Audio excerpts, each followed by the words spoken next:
नमस्ते दोस्तों, स्वागत है आप सबका हमारे चैनल। हाजिर हूँ फिर से एक नई कहानी के साथ। अकबर बीरबल की कहानी, पैर और चप्पल। बीरबल बहुत नेक दिल इंसान थे। वह सदैव दान करते रहते थे और इतना ही नहीं, बादशाह से मिलने वाले इनाम को भी ज़्यादातर गरीबों और दीन दुखियों में बांट देते थे। परंतु इसके बावजूद भी उनके पास धन की कोई कमी ना थी।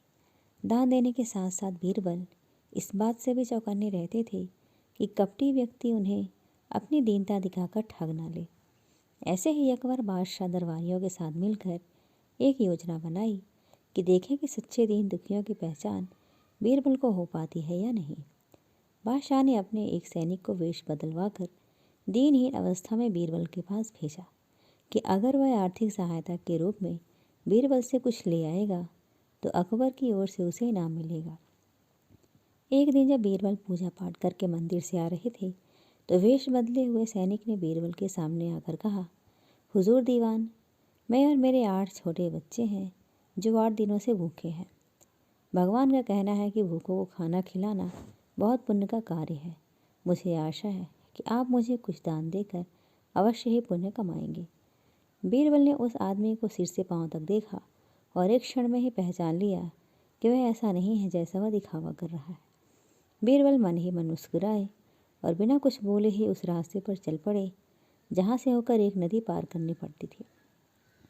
वह व्यक्ति भी बीरबल के पीछे पीछे चलता रहा। बीरबल ने नदी पार करने के लिए जूती उतारकर हथेली में ले ली। उस व्यक्ति ने भी अपने पैर की फटी पुरानी जूती हाथ में लेने का प्रयास किया।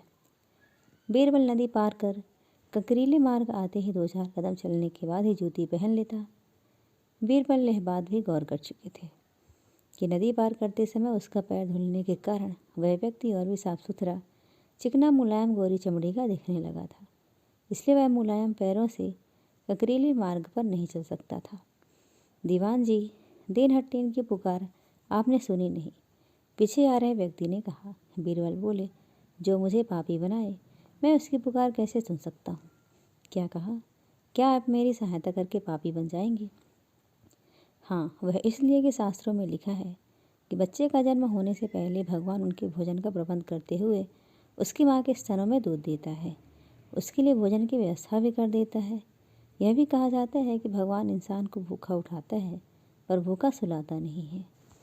इन सब बातों के बाद भी तुम अपने आप को 8 दिन से भूखा कह रहे हो। इन सब स्थितियों को देखते हुए यही समझना चाहिए कि भगवान तुमसे रुष्ट हैं और वह तुम्हें और तुम्हारे परिवार को भूखा रखना चाहते हैं। लेकिन मैं उनका सेवक हूँ। अगर मैं तुम्हारा पेट भर दूँ तो ईश्वर मुझसे रुष्ट होगा ही। मैं ईश्वर के विरुद्ध नहीं जा सकता। ना बाबा ना, मैं तुम्हें भोजन नहीं करा सकता, क्योंकि यह सब कोई पापी ही कर सकता है। बीरबल का यह जवाब सुनकर वह चला गया। उसने इस बात की बादशाह के और दरबारियों को सूचना दी। बादशाह अब यह समझ गए कि बीरबल ने उनकी चालाकी पकड़ ली है। अगले दिन बादशाह ने बीरबल से पूछा, बीरबल, तुम्हारे धर्म कर्म की बड़ी चर्चा है, पर तुमने कल एक भूखे को निराश्री लौटा दिया, क्यों? आलम पनाह, मैंने किसी भूखे को नहीं लौटाया बल्कि एक ढोंगी को लौटा दिया था, और मैं यह बात भी जान गया हूँ कि वह ढोंगी आपके कहने पर मुझे बेवकूफ़ बनाने आया था। अकबर ने कहा, बीरबल, तुमने कैसे जाना कि वह वाकई में भूखा ना होकर ढोंगी है? उसके पैरों और पैरों की चप्पल देखकर। यह सच है कि उसने अच्छा भेष बनाया था, मगर उसके पैरों की चप्पल कीमती थी। बीरबल ने आगे कहा, माना कि चप्पल उसे भीख में मिल सकती है, पर उसके कोमल मुलायम पैर तो भीख में नहीं मिले थे, इसलिए कंकड़ की गड़न सहन ना कर सके।